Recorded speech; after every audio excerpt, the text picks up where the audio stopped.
Halo pemirsa, jika Anda mengalami eksim, Anda dapat melakukan hal seperti ini. Yang pertama adalah hindari garukan. Jika terasa gatal, Anda bisa menggaruk cukup dengan digosok-gosok saja. Yang kedua adalah mengkompres air dingin. Air dingin bisa mengurangi sensasi gatal pada eksim tersebut. Yang ketiga adalah penggunaan moisturizer. Moisturizer pilih yang tidak mengandung alkohol dan tidak mengandung parfum. Yang keempat adalah hindari faktor pemicu atau bahan-bahan iritan ataupun argen. Contohnya deterjen, antiseptik, parfum. Yang keempat, jika eksimnya tidak mengalami perubahan atau mengalami keparahan, Anda dapat memeriksakan ke dokter spesialis dermatologi, venerologi, estetika. Baik, karena masih bersama kami di Bincang Sehati dan kita masih membahas tema kita hari ini seputar eksim. Jadi kalau kita kerasa kayaknya kulitnya agak gatal-gatal gitu atau ruam-ruam merah gitu ya, dan Anda kayak ngerasa aduh ini kayaknya satu kondisi penyakit yang harus benar-benar Anda tahu gitu ya, ini sebenarnya penyakit apa dan kenapa sering kambuh-kambuhan, terus ngatasinnya gimana. Makanya kalau Anda punya pertanyaan seputar tema kita hari ini, boleh ya tanya-tanya di 021-2903-2644 atau di Instagram kami di @bincangsahati.tv. Nah, sembari kita menunggu Dokter Hadia yang sudah tiba di studio, kita akan coba rekap lagi nih. Tadi kalau kita berbicara mengenai beberapa mitos atau fakta seputar kesehatan kulit kita yang mungkin ada erat hubungannya dengan penyakit eksim. Nah, apalagi sekarang nih ya, ini kan lagi musim hujan. Nah, ini banyak orang bertanya-tanya, kalau musim hujan gini tuh sebenarnya kita perlu pakai sunscreen atau enggak? Coba jawab pemirsa. Kira-kira kalau hujan, terus apalagi kita kerjanya dalam ruangan gitu ya, indoor. Perlu nggak sih kita pakai sunscreen atau kayak SPF-nya harus yang berapa ya? Harus yang 50++ atau seperti apa?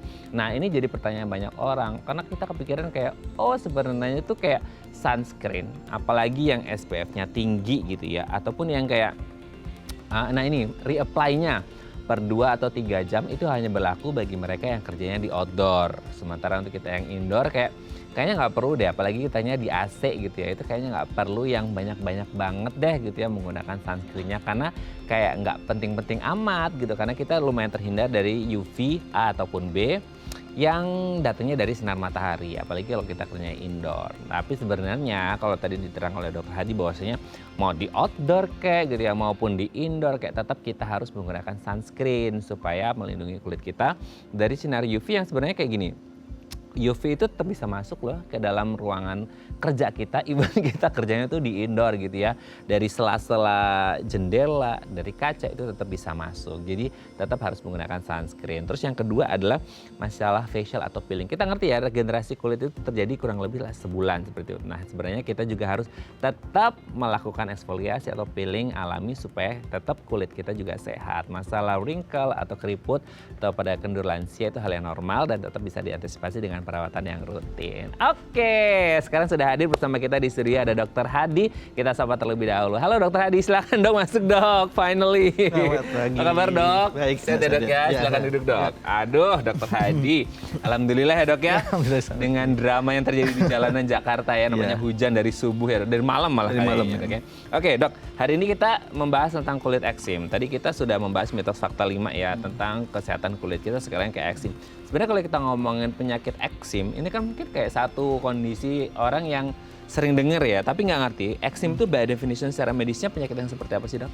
Baik, eksim atau nama lainnya adalah dermatitis.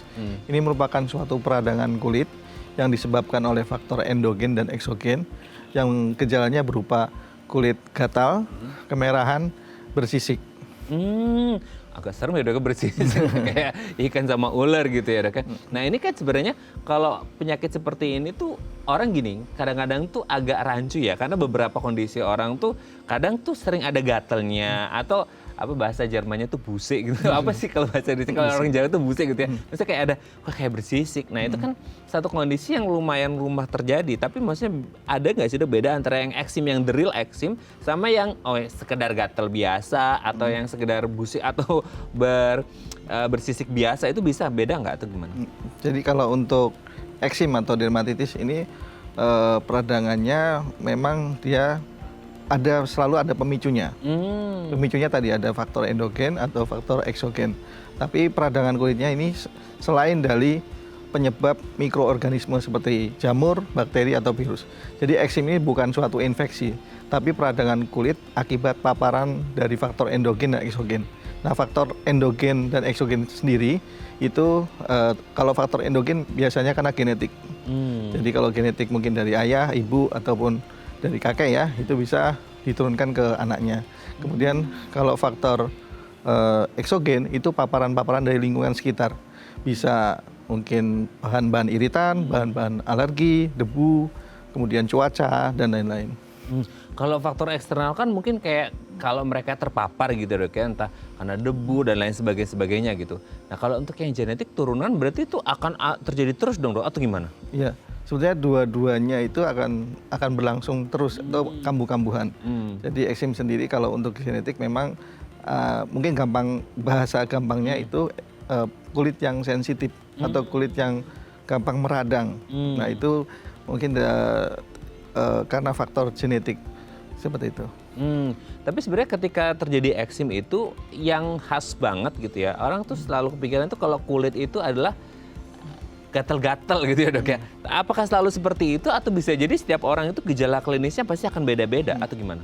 Eksim sendiri sebetulnya banyak bentuknya, bahkan lebih dari 10. Wah banyak sekali. Ya, tergantung dari pemicu, lokasi, jenis kulit, dan lain-lain. Jadi kalau yang umum mungkin ada sekitar 10-an eksim yang sering terjadi. Dan gejalanya pun berbeda-beda. Ada yang hanya kemerahan gatal saja, mungkin ada kemerahan bersisik kekuningan, atau macam-macam seperti itu. Itu yang paling banyak terjadi mungkin yang mana Dok prevalensinya yang paling banyak? Biasanya karena kulit yang sensitif atau cenderung kering, namanya eksim atopik. Ini biasanya diturunkan karena kulitnya ada gangguan skin barrier atau gangguan kelembapan kulit.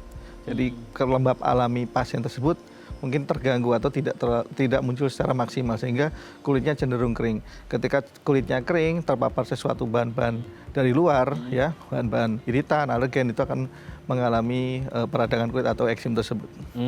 Dok, kalau nggak salah itu kan dalam kulit kita itu kan ada beberapa lapisan ya. Nah kalau kita ngomongin eksim, ini tuh sebenarnya dia terjadi di lapisan yang mana sih? Ya, kulit kita memang ada 3 lapisan. Lapisan luar namanya epidermis, lapisan tengah namanya dermis, lapisan dalam namanya hipodermis. Nah, eksim sendiri sebetulnya hanya di lapisan luar, jadi di lapisan epidermis dan lapisan atasnya dermis. Jadi munculnya eksim itu peradangannya hanya di atas lapisan kulit. Itu memang case-nya akan terjadi di lapisan atas atau for some cases itu ada orang-orang yang sampai ke dalam? Ya. Kalau mungkin eksim dibiarkan terus, ada namanya komplikasi dari eksim. Akibat mungkin karena rasa gatal ya, garukan yang terus-menerus, peradangan, sehingga ketika terjadi kulit kering, gatal, lecet, itu akan masuk bakteri, virus, ataupun jamur, sehingga peradangan kulitnya akan semakin masuk ke dalam lapisan kulit, sehingga terjadi namanya infeksi sekunder. Itu kalau misal ekstrim banget gitu ya Dok ya, garuknya karena mungkin rasa gatalnya sangat luar biasa itu kan ya, itu malah bisa jadi infeksi sekunder dan bisa masuk lebih dalam. Betul. Itu sebenarnya bisa kayak ngelebar gitu nggak sih Dok? Iya bisa, memang kalau dibiarkan pun peradangannya akan melebar ke kulit sekitarnya ya, apalagi ditambah dengan garukan-garukan ya, sehingga mungkin kulit yang sekitarnya tidak merah, jadi melebarnya akan lebih merah. Seperti itu. Oke, makanya kalau sudah mulai kerasa kayaknya ini gatal apa segala macam, jangan, karena gini Dok, kadang-kadang tuh orang kalau gatal terus garuk tuh nikmat. Iya, betul. Itu kayak ada kenikmatan tersendiri kan kalau lagi gatal tuh digaruk itu semakin garuk, dan orang kadang-kadang nggak aware, nggak ngeh bahwa yang digaruk itu udah terluka gitu ya, udah luka, udah lecet. Nah, Anda harus berhati-hati jangan sampai terlalu menikmati menggaruknya gitu, sensasinya itu karena enak banget, harus segera dibawa ke dokter. Oke Dok, nanti kita lanjut lagi ya sambil Dokter Hadi juga agak bernapas dulu ya Dok, karena baru nyampe langsung ditanya-tanya ya. Oke, bersama kami akan kembali saat lagi, kita bersama kami di Bincang Sehati.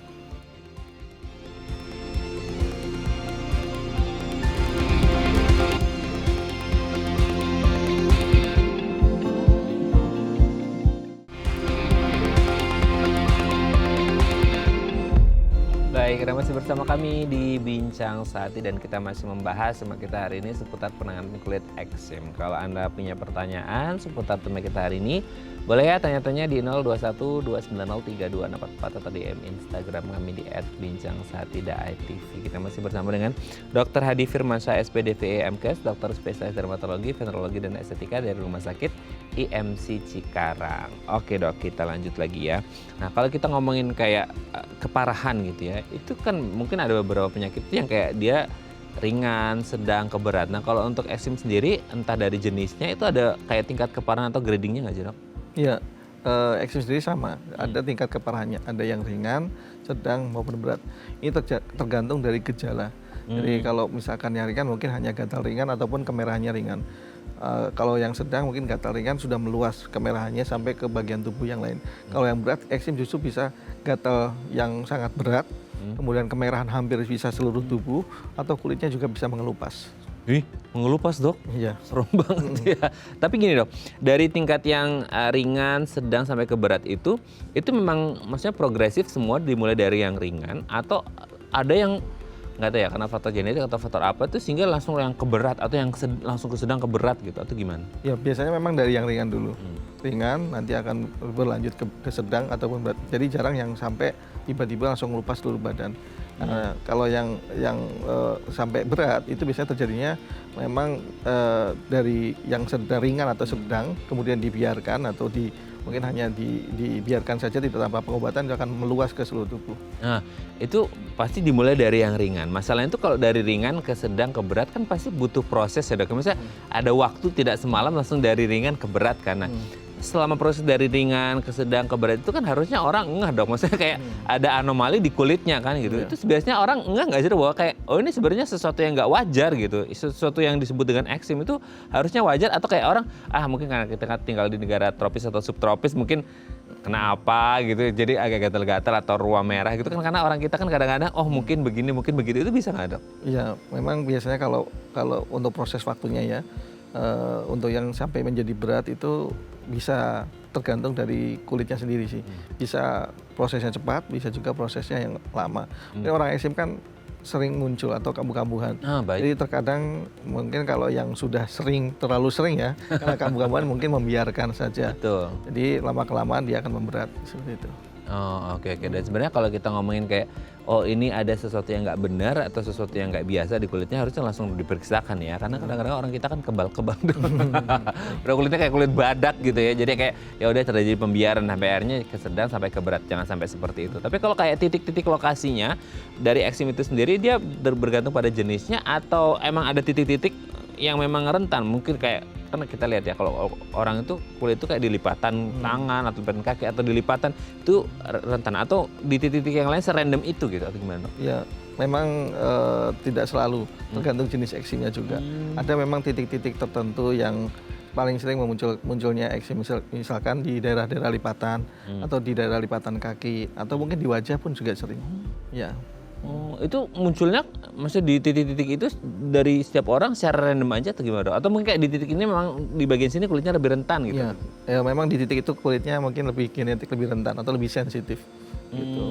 Oke. Tapi sampai akhirnya dia nyebar ke maksudnya meluas gitu ya. Itu tuh kayak memang karena digaruk atau secara progresif si eksimnya memang dia akan secara alami meluas sendiri atau gimana? Sebetulnya tergantung juga ya, tergantung faktor pemicunya. Kalau mungkin eksim-eksim semacam eksim alergi atau eksim-eksim yang disebabkan bahan-bahan alergi, mungkin awalnya dari kecil tapi lama-lama dia meluas ke seluruh tubuh.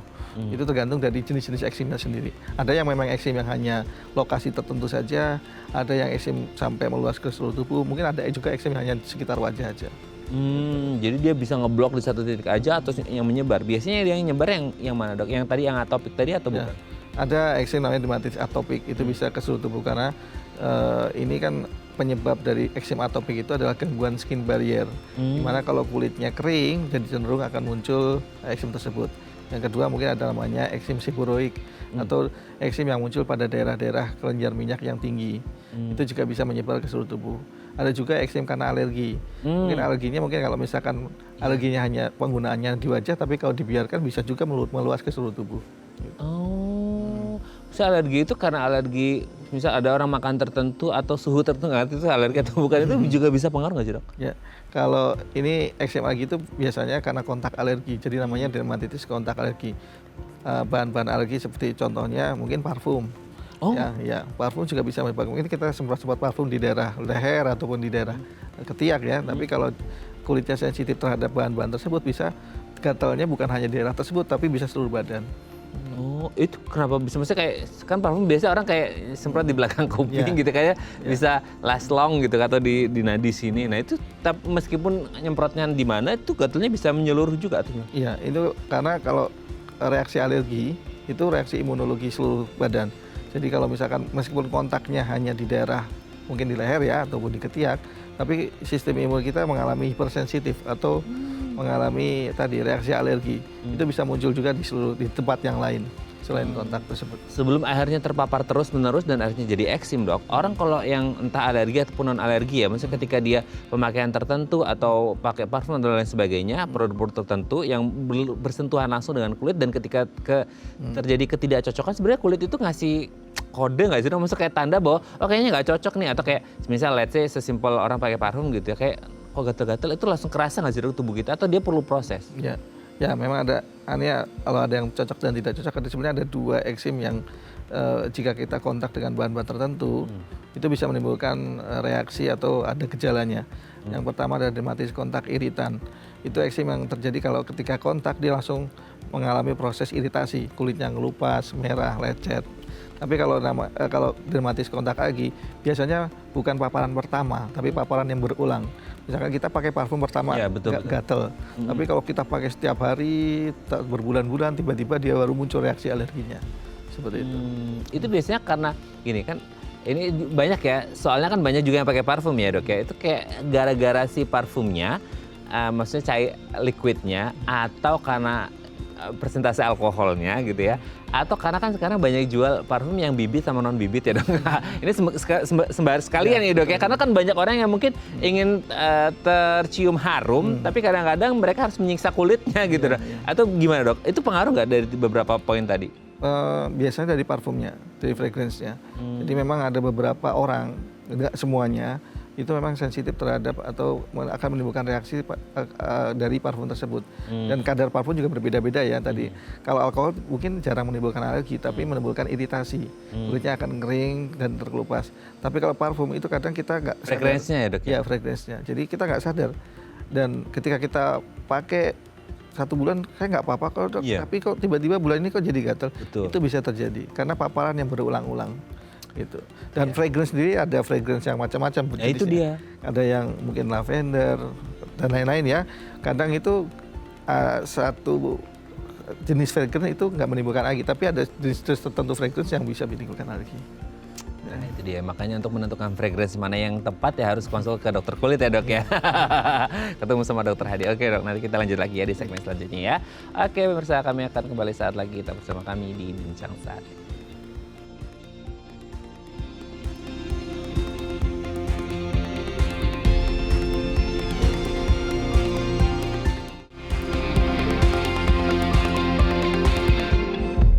Baik, Anda masih bersama kami di Bincang Sati dan kita masih membahas tema kita hari ini seputar eksim. Kalau Anda punya pertanyaan seputar tema kita hari ini, boleh ya tanya-tanya di 021-290-3244 atau DM Instagram kami di @bincangsati.tv. Kita masih bersama dengan Dr. Hadi Firmansyah, SPDV MKes, dokter spesialis dermatologi, venerologi, dan estetika dari Rumah Sakit IMC Cikarang. Oke dok, kita lanjut lagi. Kan orang tuh kalau ngomong penyakit kulit ya dok ya, any kind of penyakit kulit lah, orang tuh selalu kepikiran dan takut bahwa itu nggak hanya nyebar tapi nular gitu ya, apalagi kalau ada skin to skin contact gitu atau kontak fisik seperti itu. Nah sebenarnya kalau kita ngomongin kayak eksim, apapun jenis eksimnya, yang orang takutkan adalah kalau nempel atau mungkin nggak harus nempel, mungkin kayak tangannya orangnya nyentuh terus kemudian salaman itu bisa nular nggak sih dok eksim? Iya, jadi eksim itu tidak menular, tidak menular, tidak berbahaya, hanya memang sangat mengganggu. Tidak menular, tidak berbahaya, hanya sangat mengganggu gitu. Mengganggunya karena dia kerasa nggak nyaman ya dok, atau gimana? Karena garukan atau gatal yang dirasakan eksim itu biasanya gatal sekali, sehingga kadang ada yang terganggu bahkan bisa menurunkan kualitas hidup. Jadi setiap malam garuk-garuk terus kemudian kalau di lingkungan sekitar dia merasa malu karena ada merah-merah dan sebagainya. Ya, jadi ganggu banget kenyamanannya ya, atau mungkin menurunkan tingkat percaya dirinya ya dok ya, karena lagi meeting, lagi presentasi tiba-tiba kok langsung kambuh gatalnya kan, nggak mungkin lagi baik bapak ibu kan gitu, itu jadi nggak enak ya. Oke dok, sebelum lanjut ini ada DM Instagram dari pemirsa, saya bacakan ya, ini dari siapa nih ya? Dari Ibu Ershinta. Dok, anak saya, oh ini anak nih dok. Dok, anak saya usia 4 tahun, suka kambuh eksimnya kalau pas cuaca panas atau berkeringat. Langsung tuh kulitnya merah atau gatel. Solusi pencegahannya gimana ya? Sama pakaian yang baik untuk dia apa? 4 tahun dok, suka keringetan. Pas kalau cuaca panas suka merah gatel, itu gimana? Iya. Jadi kalau dari segi usia ya, kalau eksim yang terjadi pada anak-anak kebanyakan adalah eksim atopik atau dermatitis atopik. Penyebabnya adalah gangguan skin barrier atau pelembab alaminya tidak berfungsi dengan baik. Ditambah lagi kalau anak-anak itu kulitnya lebih tipis. Sistem imunologinya juga belum sempurna. Jadi ketika terpapar bahan-bahan iritan, alergen itu gampang sekali muncul kemerahan. Apa aja yang bisa dicegah? Yang pertama adalah memperbaiki skin barriernya. Gunakan pelembab. Itu bisa sangat membantu untuk mencegah eksim yang terjadi pada anak-anak. Itu biasanya bahan iritan atau apa yang mungkin orang tua nggak sadari bahwa itu sebenarnya bahaya ke anaknya gitu. Ya, kalau untuk perawatan anak sendiri ya biasanya kan orang tua suka memakai parfum untuk biar anaknya wangi. Itu juga harus dicegah. Oh, ya. Apalagi parfum orang dewasa dong. Ya betul. Oh gitu. Terus kemudian mungkin sabun mandi. Sabun mandi yang baik itu untuk anak ya hipoalergenik. Jadi tidak berbau, tidak ada parfum, kemudian ada sedikit moisturizer-nya. Gitu. Dan untuk bahan-bahan yang baik untuk dipakai atau yang ramah di kulit ya, tentunya bahan-bahan pakaian yang berbentuk katun. Katun? Oh, oke. Nah, ini kan mungkin banyak ya sekarang bahan-bahan entah dari sabun, sampo, ataupun bahan baju ya, kain, itu juga ternyata bisa berpengaruh ya dok. Nah, kalau semisal kayak untuk anak-anak dengan bahan-bahan khusus, berarti kayak dia hanya cocok di satu itu aja, maksudnya kayak nggak bisa kayak yang lain-lain ya dok, atau gimana? Iya, sebaiknya kalau untuk anak-anak ya, untuk sabun sendiri, biasanya kan kalau orang tua anaknya gatal-gatal dikiranya kuman. Iya benar lagi. Sehingga mengganti sabunnya dengan sabun antiseptik. Ya itu udah, benar. Justru itu bahkan menambah rasa gatalnya bertambah dan kulitnya akan cenderung lebih kering. Gitu. Jadi kalau misalkan gatal-gatal jangan buru-buru diganti dengan sabun antiseptik. Itu kayaknya justru yang dilakukan oleh banyak orang tua gitu dok. Iya betul. Jadi gunakanlah sabun yang ada tulisannya hypoallergenic. Biasanya tandanya kalau hipoalergenik itu tidak berbau, tidak ada parfum. Kemudian sabunnya licin. Kalau kita mandi, ternyata kok kulitnya masih licin. Nah ini kadang disalahartikan kurang bersih. Iya lagi dok. Jadi sebetulnya itu adalah moisturizer atau pelembab atau minyak. Jadi ketika mandi kok nggak licin, itu moisturizer. Jadi untuk melindungi. Oh baik, oke. Sama ini dok, satu lagi kalau ngomongin anak-anak dan gatel itu kan, ini kan 4 tahun kayaknya udah nggak pakai popok ya. Tapi kalau pakai popok itu gimana dok? Maksudnya popok anak-anak itu bisa pengaruh nggak sih dok? Ya popok juga paling sering terjadi pada anak. Popok itu kan ada bahan popoknya sendiri. Kemudian mungkin ada sedikit antiseptik di dalam popoknya sendiri. Terus kemudian air seni atau air kencing, kemudian ada feses dari anak tersebut, itu kalau kita keluar terus dibiarkan aja terkontak dengan kulit, itu akan menyebabkan iritasi atau menyebabkan peradangan. Jadi itulah yang terjadi kalau memakai popok kelamaan bisa menyebabkan namanya dermatitis popok atau eksim popok. Nah, sebaiknya kalau anak-anak memang kalau popok sendiri itu tidak dianjurkan, mau dari bayi ataupun dari anak. Tapi kan mungkin agak repot ya. Kalau anak-anak bayi kan kencingnya lebih sering dan lain-lain. Nah dianjurkan kalau sudah usia 2 tahun, anak-anak itu diajarkan untuk toilet train atau berlatih untuk kencing. Jadi sebaiknya umur 2 tahun itu lepas dari popok. Oke. Jadi harus diajari toilet training untuk anak-anak yang sudah usia 2 tahun, lebih cepat, lebih bagus gitu ya. Karena takutnya terjadi hal-hal yang tidak diinginkan ya. Karena mungkin kadang-kadang orang tuanya sibuk ya dok ya, kerja dan lain sebagainya, bikin konten gitu ya. Nggak tahu nih anaknya udah pip sama pup gitu ya. Dan akhirnya ya semakin tambah waktu semakin berbahaya untuk kulit si anak itu sendiri ya. Semoga bisa menjawab pertanyaan Bu Ershinta dan semoga anaknya sehat selalu ya. Oke, nanti kita lanjut lagi ya di segmen terakhir ya. Oke, pemirsa, kami akan kembali saat lagi, kita bersama kami di Bincang Saat Ini.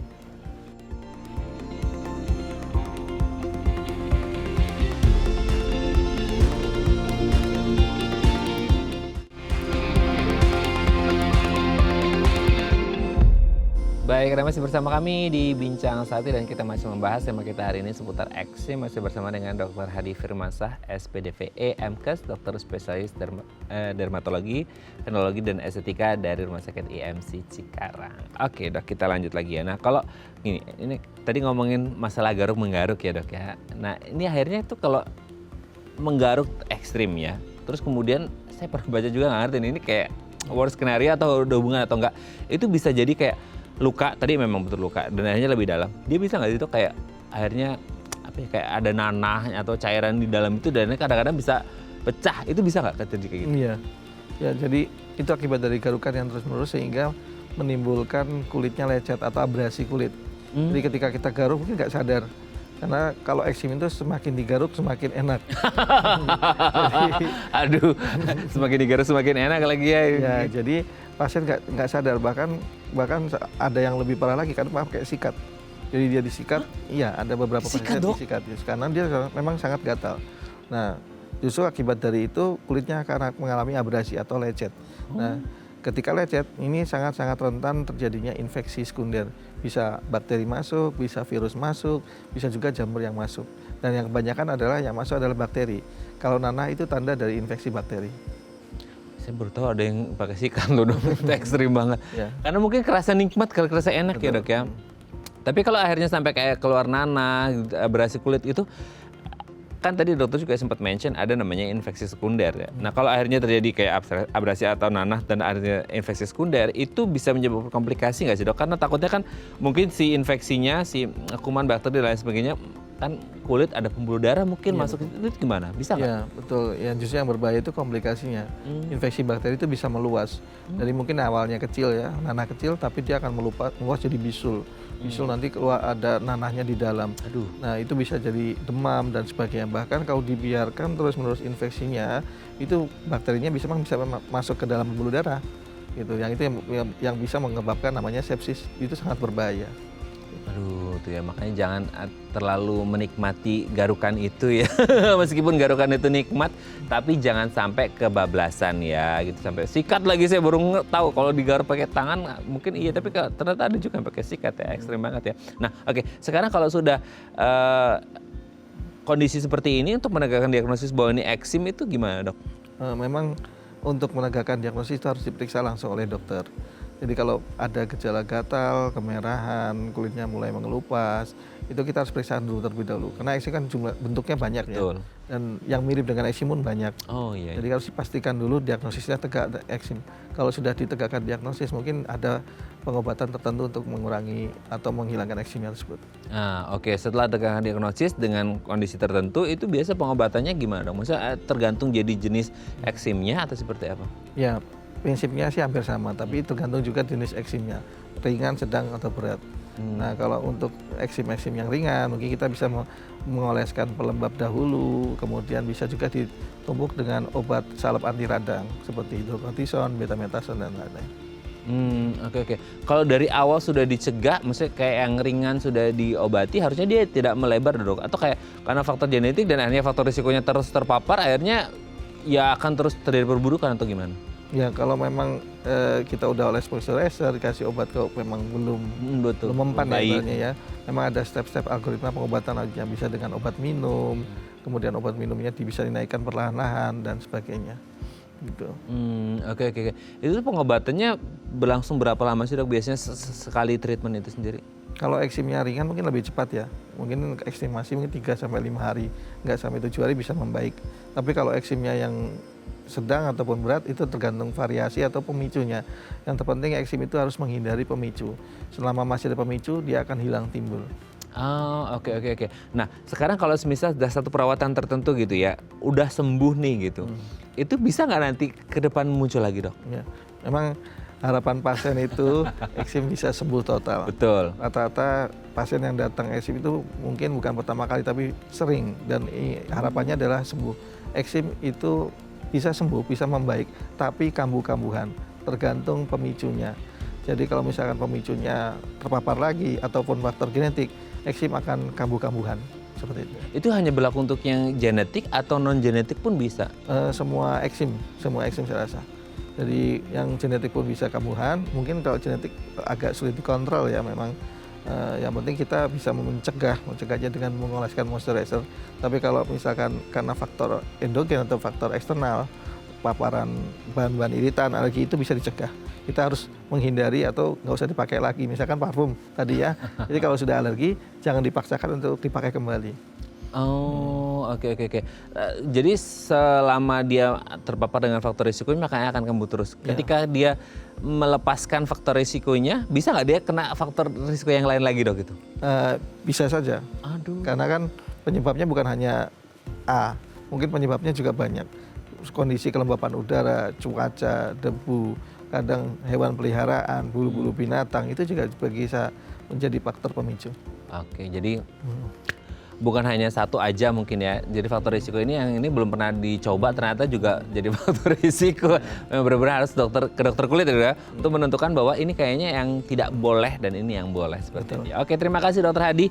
Hari ini kita belajar banyak tentang kesehatan kulit terutama untuk eksim. Jadi kalau Anda mulai mengalami eksim segera periksa ke dokter, jangan digaruk terus ya dok. Meskipun digaruk itu nikmat. Terima kasih Dokter Hadi dengan segala drama pagi hari ini. Terima kasih sudah menyempatkan waktu datang ke Diet TV dan kita berbincang untuk mengedukasi masyarakat. Saya terus dok, salam untuk keluarga di rumah dan teman-teman di IMC Cikarang. Selamat pagi dok. Selamat pagi, terima kasih. Oke pemirsa, itu tadi perbincangan kita dengan Dokter Hadi. Semoga bermanfaat ya, dan jangan lupa untuk terus menyaksikan konten-konten inspiratif kami di platform The Eye Plus. Saya Raden Matya Sumit, sampai jumpa dan selamat kembali beraktivitas di hari Senin yang indah ini. Ingat, jaga kesehatan kulit Anda supaya nggak mengalami eksim. Kalau jadi eksim, ingat jangan digaruk, tapi datang ke dokter kulit. Sampai jumpa. Terima kasih.